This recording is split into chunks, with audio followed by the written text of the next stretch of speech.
Welcome back to the channel, everybody. This is Kodeations coming at you today on this beautiful, lovely Sunday morning. And today we have done it, ladies and gentlemen. We have officially done it. We have cleared 10-7 hard with only 3 rare Skylanders, not maxed out 5-star or 6-star gear, only 4-star, baby. That is right. So the same 3 rare units we're going to be featuring today that we have cleared C6 on, we're going to be featuring them today for clearing 10-7 hard on manual mode. That is right, ladies and gentlemen. We have officially achieved the impossible, and that is going to be bringing a free-to-play team to the in-game content and completing the in-game content. So I don't want to hear any more excuses from you guys out there in the community talking about you ain't got no legendaries. Well, you don't need them, because today we're going to be showing you guys exactly how the fight works, and we're going to be diving into, a little bit of the Skylanders and explaining why this team composition is so powerful and really, really good, but on manual, of course. So, without further ado,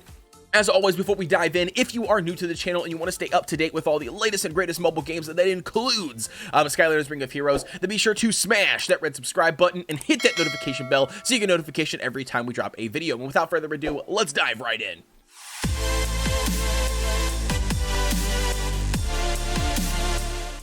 Diving right in, ladies and gentlemen, to the first thing I want to show you guys, I'm going to show you the individual Skylanders. I'm going to show you their skills, show you that they're completely maxed out, making sure that you understand that they are awakened. Awakened is not technically needed for this specific fight or any of the fights that I have already covered, like C6. If you haven't seen that video, I'll go ahead and pop up a pop-up here currently on screen for you guys, but take a look at this ridiculous amount of battle power difference.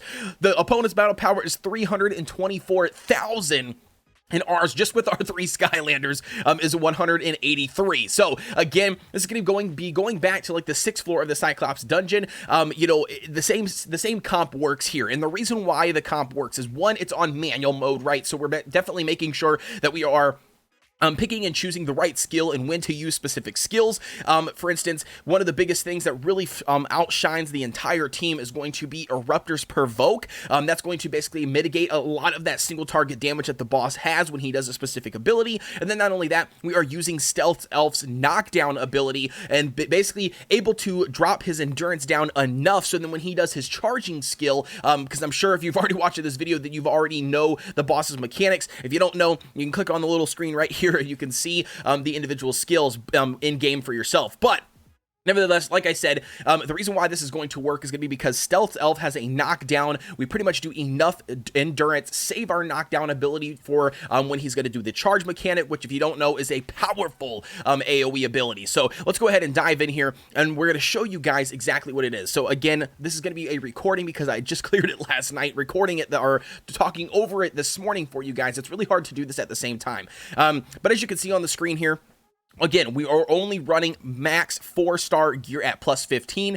We are running at max skills. But again, these are 3 free-to-play rare units that is going to be very easy for any player to build, and that even includes a free-to-play player. So again, taking a look at all 3 of them here, I do have Eruptor 5 plus 5 Transcendent. Again, it's not needed. I have been able to clear this content, long before I transcended him. I actually transcended him to clear C6. Or the 6th floor of the Cyclops dungeon. That was actually the reason why I did it, to give me a little bit of a boost, because I think I was only like at level 77 when I cleared here. But again, so diving into the fight here, we're going to go ahead and show you guys. So the first thing we do at this point for wave clears is we want to do as much damage as we can as possible to kill all of the enemies as fast as possible. Now you will see at some points we actually do I don't want to call it a stall, but something like that, where we actually will skip a turn or two without utilizing all of our skills, just to allow us to get a heal back or something like that, or to make sure that we've got a provoke ready or a knockdown ready, things like that. But nevertheless, you can see here, like I said, we're just going to pretty much use Stealth Elf's ability to just do as much damage as possible. We're going to, now these guys, if you don't know, these enemies have 2 different abilities. They've got actually a single target damage, and they also have an AoE ability. So that's why we're taking a little bit of a beating here.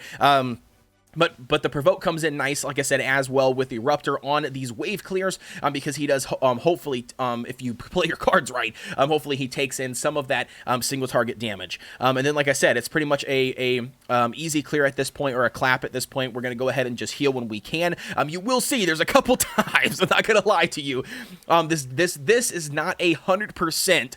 And the reason why I say that is because things like evading. So like if the boss evades some of your attacks, if you miss some of your knockdown because of just evading or anything like that with shitty percentages, there is a chance that you will end up getting like Eruptor killed, or Stealth Elf killed, or Flashwing killed. And if that happens, and it's pretty much a wipe at that point, you have to rerun it. So this isn't a 100% guarantee run, and it's definitely not manual for 10-7, but I just wanted to prove to you guys again that this game is free to play. So do not think that when you dive in this game for the very first time or long run, that you can't spend a single dime and not beat the in-game content, because you 100% can. I'm running this, like I said, again, with only 3 Skylanders. I could easily throw in somebody like a Thunderbolt or an Igniter. A Wallop. A Wallop would be very, very nice here, because if you don't know anything about Wallop, he actually is a rare unit that has a silence ability on his skills. So again, just ridiculously good unit. Like I said, you can easily make these runs go a lot faster and a lot more successful. Like I said, with somebody like Wallop, we did go ahead and already use these only 3 units because we already had them built from trying to clear the 6th floor of the Cyclops dungeon. So again, don't sleep on the units. Also, this team can also clear the Awakening dungeon, so keep that in mind. Another thing that I wanted to let you guys know, as we are currently running in the fight here, let's get a little bit about the fight mechanics. Now, if you don't know anything about 10-7 hard, and I don't know if it's just 10-7 hard, it might be all 10-7s, but you can see the red debuff we've got currently on Stealth Elf. That means that all of her attacks, no matter what she does, is the boss is going to evade the damage or whatever she's trying to proc or whatever she's trying to do on the boss.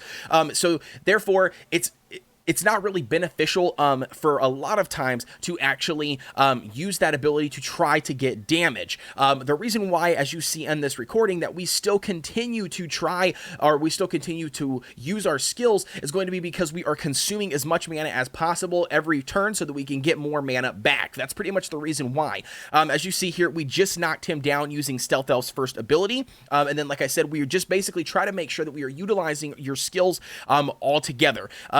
To give you guys an example of that, Flashwing's first skill has a defensive break, or a chance to proc a defense break debuff on the boss, and then also the Eruptor's second ability, that is technically an AoE ability once awakened and everything, it has a chance to add a attack rate down.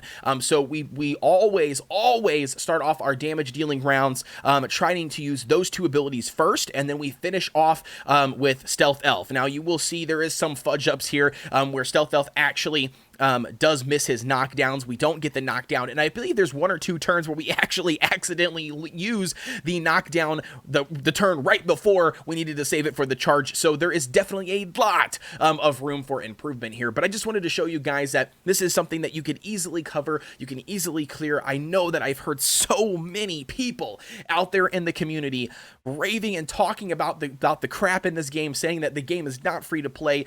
You can't build anything if you don't have legendaries. You need to summon. You need to spend money to get summons. It's just a bunch of BS, okay? So again, I love you guys. You guys have been fantastic to me. My channel, been helping support everything that I have been covering for you guys. And again, like I said, I'm just here. I'm just trying to cover this content for you, to show you guys and prove to you that you don't need anything fancy to cover the in-game content. All it takes is a little bit of work. Actually, a lot of work, I guess is what I should say, because that is the one flaw.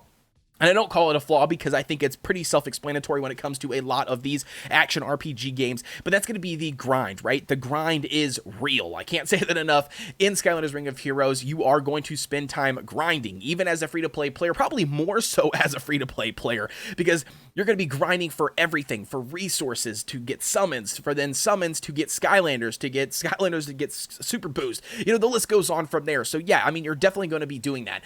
So I want to go ahead and scrub through here. Well, I guess we probably shouldn't. We probably should actually wait. I mean, we're currently at 8 minutes long. I believe the video, it took me roughly 14 minutes is about how long the fight actually runs. But again, as you can see here, this is one of those predicaments. We don't have a knockdown in order to knock down the boss. So we're just going to go ahead and hope for the best is pretty much what we're doing. We're going to do attack down damage or debuff if we get it. We didn't get it. And then again, we're going to do the defense buff just because we can to do a little bit of damage. But here, to give you guys an example, this is going to be one of those rounds where we actually fudge up on. So, again, we're going to wait, see what happens. Boom, here's his massive AoE. The crystals explode as well. I wanted to show you guys, I don't know exactly if I've already missed it or not by sitting here talking, but there was one round where Eruptor actually almost dies. I'm talking about, like, you can barely see a sliver of health on him, and I just happened to have a heal the next turn, like when it was our turn to proc. So again, like I said, the biggest thing when it comes to the fight mechanics is the boss is going to throw on that charging skill. When he doesn't have any crystals down, his next ability, always his next turn will be taken up by him just summoning his crystals. So that's going to be another easy damage dealing round. The third round, I think, is when he pops off an AoE. And then that fourth round, I believe, is when he does his charge mechanic. And then if he does complete the charge mechanic, whether or not he actually does his AoE attack, because if you happen to put him in the knockdown status or you silence him and he doesn't pop off his massive AoE attack, that's okay. There we go. Look at that. Almost dead. Almost dead. We're going to come back with the heal with Flashwing. But when that happens, like I said, if you want to try to knock down the boss when he's doing his charging skill or silence the boss, so then that way he doesn't pop off his massive AoE. Now, the crystals will still explode, so keep that in mind. You definitely want to be playing it safe. You want to be utilizing the heal as much as possible, but you don't want to overheal either, right? Because overhealing in this game doesn't help you in whatsoever. Actually, what it does is it just pretty much hurts you at that point. But again, as you can see here, we're going to use all of our abilities up into saving the knockdown ability. We end our turn. We don't use the shield because that's all he's going to do for this specific round is pop off his individual crystals. So as you can see here, he's doing his charge ability. We're going to try to knock him down. Now see there, boom, that's going to be a flop. He evades. So instead, that's why we saved our shield. We pop off our shield this round because he's going to then pop off that massive AoE. So that's 2 times you've already seen currently in the past, 3 minutes that we've actually missed. So again, it's not the end of the world. You can still cover the content with it, just making sure that you are bringing somebody like George, the Portal Master, with you.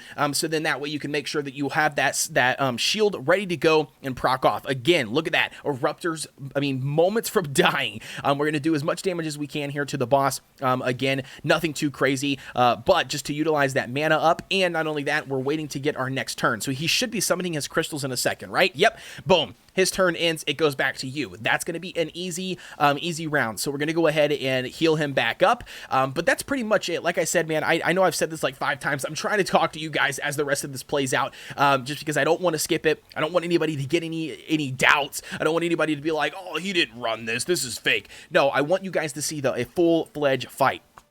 But by the way, as this is going, I want to let you guys know I have a awesome video coming out very, very soon. It's probably going to be more like Monday, maybe Tuesday. It really just depends. I thought about trying to get it out through on Sunday, but there's a little bit of work that we still have left to do on it. But one of the things that I want to let you guys know is going to be the video we got coming out. You are going to absolutely love it. Where we basically went to the drawing board. We've been working our butts off to cover basically every single Skylander in the game. Look at their skill priority. Which skill priority should you be leveling up first on that specific Skylander? Also, what stats you're looking for individual pieces of gear, and then pretty much just, a little bit of information about that Skylander. But all of that information is going to be massive when it comes to team building. So if you don't already know, you haven't seen it already, we do have a team building guide. I just dropped it yesterday.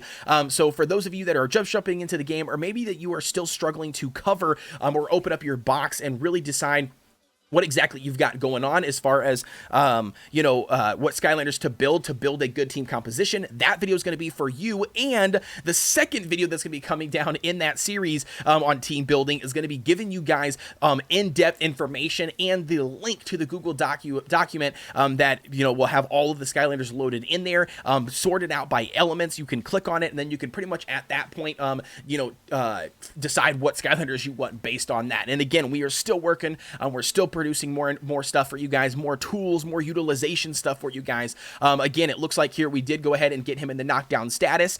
Just basically jumping back to the fight. I know I'm all over the place right now, but jumping back to the fight, we do get him into the knockdown status this turn. This is pretty much what happens. You'll see that after our round is over, the crystals will still explode, but his AoE will not go off. So you can see here, you do take a little bit of AoE damage, but it comes back to us on our turn. And then we pretty much just damage him down is what we're doing at this point. Now we do utilize our shield here, even though he should only be popping off his crystals.